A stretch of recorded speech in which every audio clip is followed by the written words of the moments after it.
அப்பாவி பழங்குடி மக்களை கொன்று குவித்துவிட்டு மாவோயிஸ்டின் இந்த அரசு பரப்பும் பொழுது அவர்கள் எல்லாம் பழங்குடிகள் நீ சொல்லக்கூடிய பொய் பிரச்சாரத்திற்கு எதிராக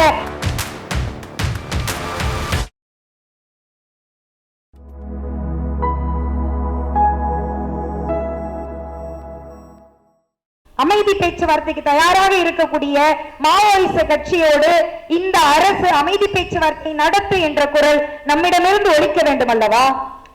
அப்பாவி பழங்குடி மக்களை கொன்று குவித்துவிட்டு மாவோயிஸ்டின் இந்த அரசு பரப்பும் பொழுது அவர்கள் எல்லாம் பழங்குடிகள் நீ சொல்லக்கூடிய பொய் பிரச்சாரத்திற்கு எதிராக சமூக ஜனநாயக சக்திகள் பேசுவோம், உன்னுடைய பொய் பிரச்சாரத்தை நிறுத்துன்னு நம்ம பேசணும் இல்லையா? அது நம்முடைய சமூக கடமை அல்லவா தோழர்களே? 6 மாத பிஞ்சு குழந்தை மங்கிலிய சுட்டு கொண்ட அரசு அதோட நிக்க போறதில்லை.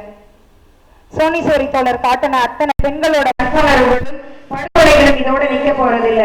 நிற்பதற்கான ஒரே வழி நம் கையில் தான் இருக்கிறது.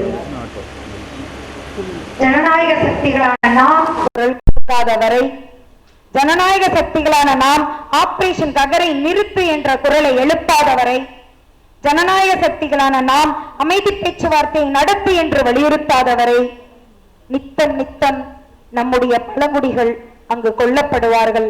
நிச்சயமாக அந்த காடும் மலையும் கார்பரேட்டுகள் கையில் போகாது, அதில் மிக உறுதியாக இருக்கிறோம். அங்கு வாழக்கூடிய ஏறக்குறைய 20 லட்சம் பழங்குடிகளில் இறுதியான ஒருவரை கொள்ளும் வரை இந்த அரசால் அந்த காடுகளையும் மலைகளையும் எடுக்க முடியாது என்பதை இங்கு உறுதியாக கூறிய என்னுடைய உரையை முடிக்கிறேன். நன்றி.